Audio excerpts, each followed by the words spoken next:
오늘은 9장 모스펫 입문 전류 전압 특성을 수학적으로 유도해 보겠습니다.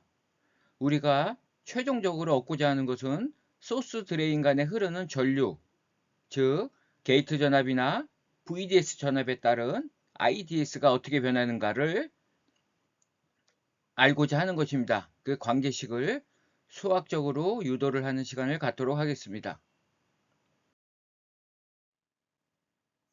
우리 3차원 모스펫 구조를 표시하였습니다.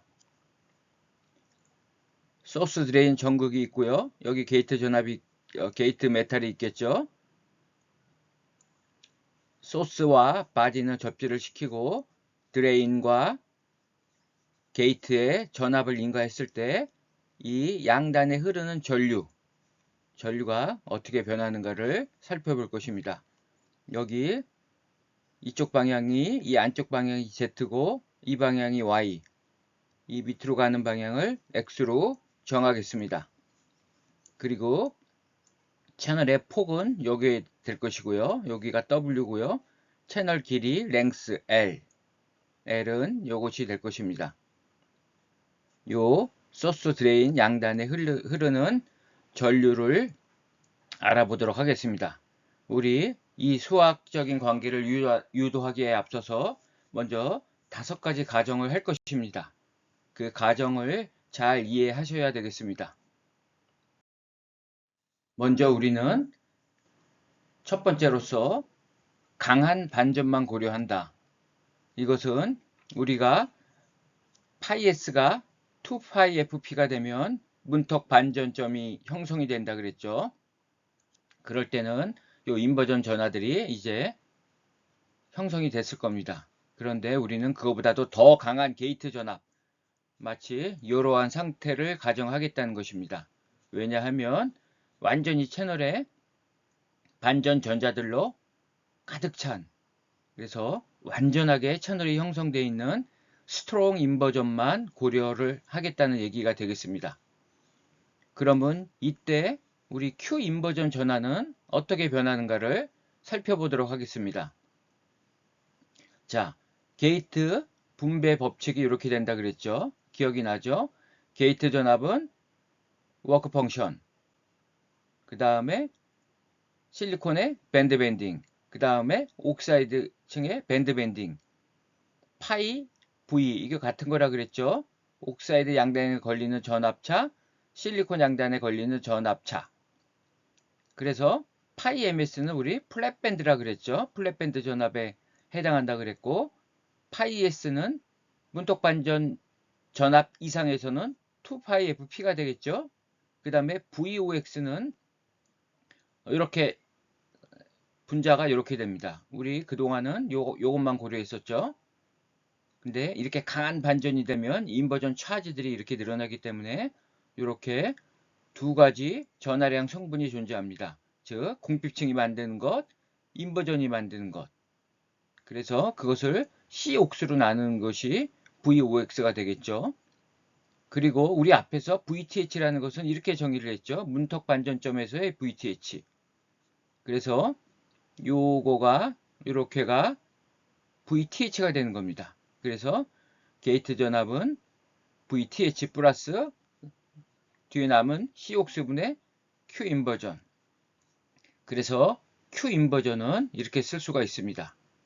그런데 우리 Q 인버전은 마이너스 전하들이죠. 그래서 실질적으로 Q 인버전은 마이너스 COX 그 다음에 VG 마이너스 VTT가 될 것입니다. 자, 이러한 상황만 고려하겠다는 것입니다. 다음 두 번째로서는 채널 내 전자의 이동도, 일렉트릭 필드, 그 다음에 핫 일렉트론 등은 고려하지 않겠다. 실제 우리 전자가 이 채널 내에서 움직일 때는 등가속도 운동을 하지 않는다 그랬죠. 그리고 이렇게 얌전하게 쭉 진행하는 것이 아니라 이 채널 내에서 무수히 많은 충돌과 산란을 거치면서 진행을 하겠죠. 한번 충돌할 때마다 속도가 바뀌고 방향이 바뀔 테고 또 각각의 이 속도들이 전부 틀릴 것입니다. 그래서 우리 그냥 평균 이동도로 정의를 하죠. 이러한 상황을 고려하지 않고 전자가 그냥 일정하게 간다고 가정을 하겠습니다.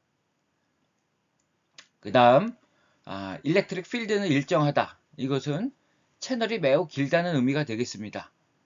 우리 채널이 매우 짧게 되면 모스펫은 모스 커패시터와 다르게 수평 방향으로 채널의 포텐셜이 존재한다 그랬죠. 위치마다 채널의 포텐셜이 전부 틀립니다. 전자가 갖는 위치 에너지도 틀리고 인버전 차지들의 양도 틀릴 것입니다.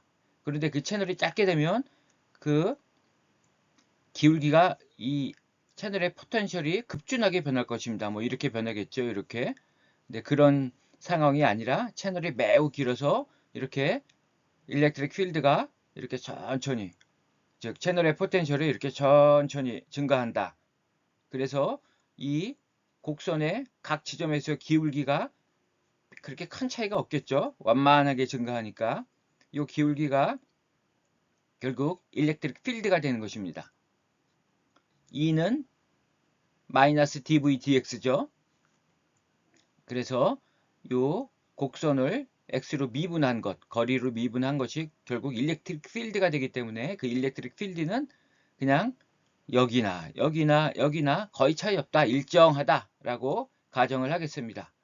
그 다음에 핫 일렉트론이라는 것은 뭐냐면 우리 이 전자들은 일렉트릭 필드에 대해서 가속이 돼서 운동 에너지가 증가하겠죠. 그래서 채널 끝다쯤에 오면 우리 한번 생각해 보세요. 아발렌치 항복이라고 배웠었죠.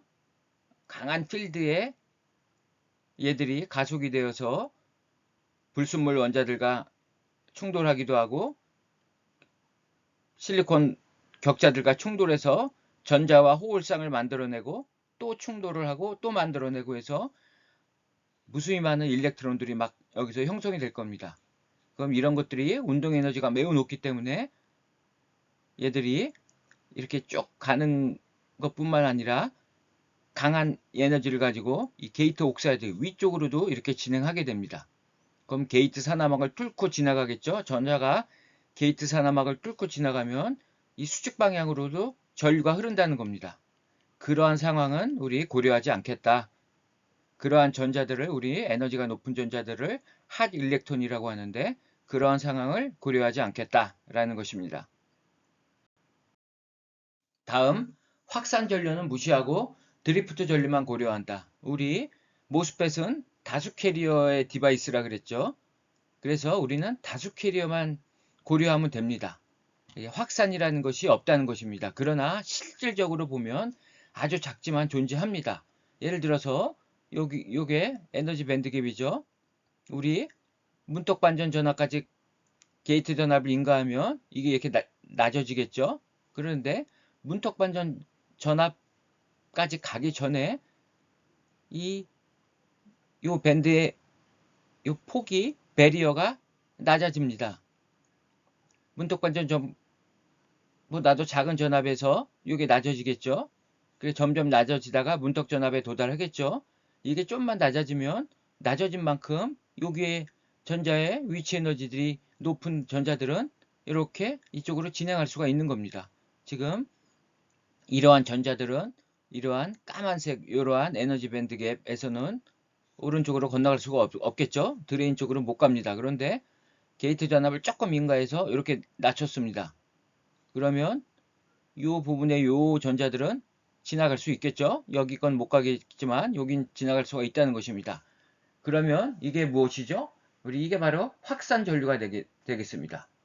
그래서 우리 앞에서 잠깐 언급했지만 서브스트레스 홀드 영역, 즉 문턱 전압 이하에서도 모스펫은 전류가 흐른다 그랬죠. 아주 작은 전류지만 그래서 서브스트레스 홀드 영역에서도 전류가 흐르는 것이 바로 이러한 확산 전류 때문입니다. 이러한 것들을 고려하지 않겠다. 우리는 드리프트 전류만 고려하겠다. 그런 의미가 되겠습니다. 자, 그러면 우리 이 상황을 한번 살펴보겠습니다. 자, 우리 지금 드레인에 전압을 이렇게 인가했죠. 게이트에도 전압을 인가했습니다. 여기서는 특별한 경우죠. 세츄레이션 영역을 표시하는 건데요. 자, 리니어 영역에서는 이렇게 이것들이 전부 채널이 끊기지 않고 연결된다 그랬죠. 그래서 VDS 전압에 따라서 전류가 계속 증가한다. 그러면 우리 이 X축 방향으로의 전류만 한번 고려해 보겠습니다. 그것을 IX라 그러면 이 IX는 요 게이트의 면적, 여기에 해당하는 만큼 전류가 이렇게 흘러가겠죠. 그래서 요 L 방향, W 방향을 다 고려해야 됩니다. 즉 DY, DZ를 고려해야 됩니다. 그래서 이렇게 2차 적분으로 이렇게 표시를 했고요. 그 다음에 이쪽으로 흐르는 전류는 우리 전류 밀도 JX를 표현할 수가 있겠죠. 그래서 IX는 이렇게 표현할 수가 있습니다. 그러면 JX 전류 밀도는 어떻게 되죠? QN V가 되겠죠. 근데 V는 UNEX. 지금은 X 방향이니까. 그렇죠? 이거 앞에서 배웠었죠? 캐리어 전송편에서. 그래서 X 방향으로 흐르는 전류는 이렇게 우리가 구할 수가 있습니다. 그러면 이것을 이제 각각 나눠보면, 자, Z 방향이라는 것은 이거죠. 폭이 됩니다. 그래서 여기를 0으로 기준으로 하면, 여기를 0으로 할까요? 0을 0으로 하면 이 폭이 W니까 0부터 W, DZ 이렇게 되고요. Y 방향은 이 방향이죠. 자, 이 방향은 우리 바로 이거죠. 그래서 상수 앞으로 뽑아내고요. 전자의 이동도 하고 일렉트릭 필드는 상수하게 되겠죠. 뽑아내고, EX는 상수는 아니죠. 그렇지만 여기는 Y에 대해서 적분하는 거니까 상수로 취급합니다. 앞으로 뽑아내고, 그 다음에 0부터 L까지. 그렇죠? 채널의 길이가 L이니까 L부터 0부터 L까지게 QNDY. 이렇게 X방향으로 흐르는 전류를 구할 수가 있습니다. 자, 그러면 이것을 다시 한번 살펴보겠습니다. 자, 요 QN이라는 것은 뭐겠습니까? 결국 전자, 이건 뭐죠? 반전 전자들 곱하기 전자의 전하량이니까 이게 결국 Q가 되는 것입니다. Q 인버전. Q 인버전이 되는데 우리 앞에서 Q 인버전은 마이너스 Cox 곱하기 VGS 마이너스 VTH였죠. 앞에서 강한 반전에서 이야기를 했죠. 그런데 그거는 이제 모스 커패시터에 해당하는 거고, 모스펫에서는 이 지점마다 전부 채널의 포텐셜이 다르다 그랬죠. 그 얘기는 이렇게 반전 전자들의 양도 여기 다 틀리다는 겁니다. 그래서 이 채널의 포텐셜까지 고려를 해줘야 됩니다. 그래서 이 QN이라는 것은 결국 VGS-VTC 마이너스 뒤에 채널의 포텐셜, 각 X 지점에서의 포텐셜 Vx를 같이 빼줘야 됩니다. 그래서 이것이 바로 Q 인버전 전화가 되는 거고, 요게 요 적분에 해당하는 겁니다. 요거는 0부터 L까지 Q를 전부 더하라는 얘기죠. 그게 바로 이겁니다. 여기까지 이해가 되셨죠? 그 다음에 요거는 간단하죠? 이건 W입니다. W. 그래서 이거를 대입하고 정리하면 IX는 마이너스 이렇게 쓸 수가 있습니다. 요 W는 여기서 나온 거죠. 그러면 이거를 IX와 EX로 나눠서 정리합니다. 자, IX는 여기 EX를 맨 오른쪽으로 보내고 이렇게 정리합니다. 그 다음에 우리 일렉트릭 필드는 포텐셜을 X로 미분하고 마이너스를 붙인 거라 그랬죠. 그러면 EX는 요거를 대입하고 DX를 양변에 곱하면 이렇게 되겠죠. 그리고 마이너스 없어지고, 그래서 IX, DX는 이렇게 됩니다. 그래서 변수 분리됐죠. 각각 적분하면 됩니다. 여기 적분하고 여기 적분하고. 그럼 이 적분 구간이 어떻게 되겠습니까? 이거는 적분 구간은 0부터 L입니다. 0부터 L이 되고, 그 다음에 DVX 채널의 포텐셜은 어디서 어디까지 되겠습니까? 0부터 VDS 전압. 여기 걸리는 점 0V에서부터 VDS 전압이 걸리는 그 지점까지 VDS. 그래서 적분 구간은 VDS가 되는 것입니다. 자, 그러면 다음과 같이 쓸 수가 있습니다. 이렇게 쓸 수가 있겠죠? 자, x는 0부터 l까지 해야 되겠죠. 우리 전류라는 것은 소스와 드레인 단에 흐르는 전류이기 때문에 이렇게 쓸 수가 있고요. 그 다음에 0부터 VDS. 그래서 이걸 적분하면 IXL이 되겠죠. 그 다음에 여기는 여기까지는 다 상수죠. 그래서 이렇게 VDS, 그 다음에 여기 2분의 VDS의 제곱. 요거는 제곱이 되겠죠. 네, 그래서 이렇게 쓸 수가 있습니다. 그래서 이것을 최종적으로 정리하면 IDS. 이 IX라는 것은 결국 IDS가 되겠습니다. 그래서 최종적으로 이렇게 쓸 수가 있습니다. 이것이 우리가 구하고자 하는 VDS, VGS의 관료와 상관된 소스 드레인에 흐르는 전류가 되겠습니다. 요 수식에 대해서 이따가 조금 더 논의를 해보기로 하고요. 여기에서 이 그래프를 한번 그려보겠습니다. 이 그래프를 조금 변형해보면 이런 식으로 변형할 수가 있죠. 그래서 여기서 X는 VDS가 되는 거고 A는 VGS-VTH가 되는 겁니다. 그래서 2차 포물선 형태죠. 그리고 위로 볼록한 그리고 X 이퀄 A에서 원점을 지나죠. X 이퀄 A에서 그러니까 꼭지점이 A 제곱이죠. 그리고 원점을 지나는 이러한 그래프가 되겠습니다.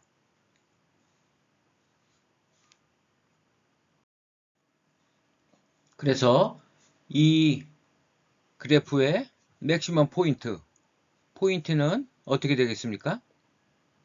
X 이퀄 A일 때죠. 그러니까 VDS가 VGS-VTH 일 때 요 값, 여기가 맥스 값을 갖는 것입니다. 그래서 요 맥스 값에서의 기울기는 0이 되겠죠. 그래서 요거를 미분해보면 VDS는 VGS-VTH가 나옵니다. 이렇게 수식으로도 확인되죠. 요 지점에서는 VGS는 VGS-VTH가 되고 그 다음에 여기서 최고점을 찍고 그 다음에 VDS를 더 증가시키면 어떻게 됩니까? 우리 포화 영역으로 들어간다 그랬죠. 그래서 실질적으로 이렇게 떨어지는 게 아니라 우리는 여기서부터 전류가 세츄레이션 된다 그랬죠. 그래서 그냥 이렇게 간다는 겁니다. 그래서 이 그래프를 그려보면 이렇게 되는 게 아니라 이렇게 되는 겁니다. 우리 이거 어디서 많이 봤죠? 이게 바로 아웃풋 커브입니다. 이 지점이 핀치업 되는 지점이고 그래서 우리 앞에서 그림을 이렇게 그렸었죠? 바로 이러한 관계식으로부터 그러한 그림이 나오는 겁니다. 그래서 가로쪽 VDS, 세로쪽 IDS 했을 때 게이트 전압에 따라서 각각 이렇게 된다는 것입니다. 그래서 우리가 왜 아웃풋 커버가 이렇게 되는지 이제 완전히 이해를 하게 되었습니다. 자, 정리를 하면 자, 리니어 영역에서는 이들을 쓸 수가 있죠. 그대로 핀치업 되는 시점에서는 VGS-VTH가 VDS하고 같으니까 이거를 정리하면 이렇게 됩니다. 그리고 세츄레이션 리전에서는 이게 큰 영역이죠. VDS가 VGS-보다 VTH보다 큰데 이 영역에서는 전류가 핀치업 이 지점에서부터 세츄레이션 된다 그랬으니까 그냥 이 값을 그대로 갖습니다. 그래서 같습니다. 그래서 여기를 주의해서 잘 보시기 바랍니다. 요거를 정리하면 이렇게 됩니다. 그 다음에 우리 여기 μn COX를 우리 프로세스 컨덕션 파라메터라고 합니다. 요 값이 되겠습니다. 요 값은 요 μn은 전자의 이동도죠. 그리고 이거는 게이트 옥사이드 두께하고 관련이 되죠. 그래서 게이트 옥사이드 두께, 전자의 이동도는 우리 공정의 정밀성, 안정성, 우수성과 관련이 있습니다. 그래서 이것을 우리는 공정 전도 파라메터라고 합니다. 그리고 단위는 여러분들 한번 단위 보십시오. 단위는 암페어 퍼 볼트 제곱이 됩니다. 여기 이렇게 계산을 했죠. 단위. 여기 모빌리티의 단위고 C의 단위는 이렇게 되죠. 약분하고 F는 V분의 C가 되죠. 그래서 이걸 나눠 쓰면 쿨롱 퍼 세크, 이게 암페어죠. 단위 시간당 얼마나 많은 전하가 움직이는가, 있는가. 그래서 쿨롱 퍼 세크, 이게 암페어, 볼트 제곱. 그래서 이렇게 됩니다. 그래서 우리는 이것을 공정의 정밀성, 안정성, 우수성과 관련이 있다. 그 다음에 거기에 요 WL이 붙은 거를 보십시오. WL. 이것을 우리는 컨덕션 파라미터라고 하는데요. 일반적으로 요 μn COX는 공정에서 이미 결정이 됩니다.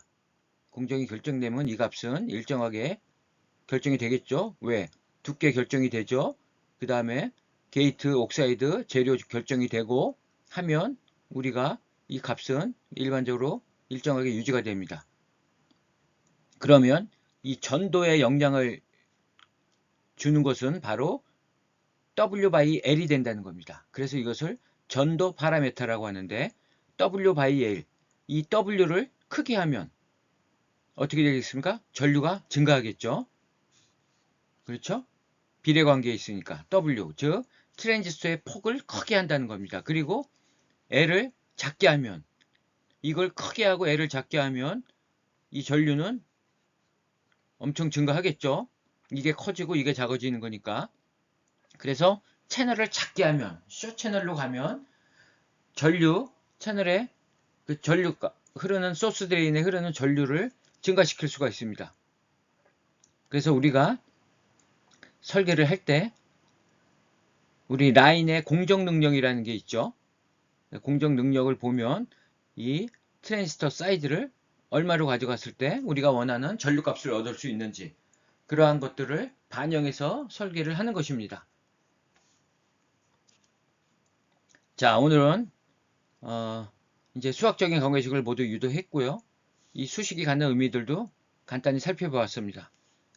이제 앞으로 이 식을 많이 쓸 거고, 이 식으로부터 이제 비이상적인 효과를 고려해서 이 식을 갖고 또 여러 가지 변형식을 만들어낼 것입니다. 수학적으로 다소 어려운 부분도 있지만 여러분들 그 정도는 여러분들이 공부해서 이해할 수 있도록 만들어야 되겠습니다. 자, 그럼 이것으로 오늘 강의는 마치도록 하겠습니다.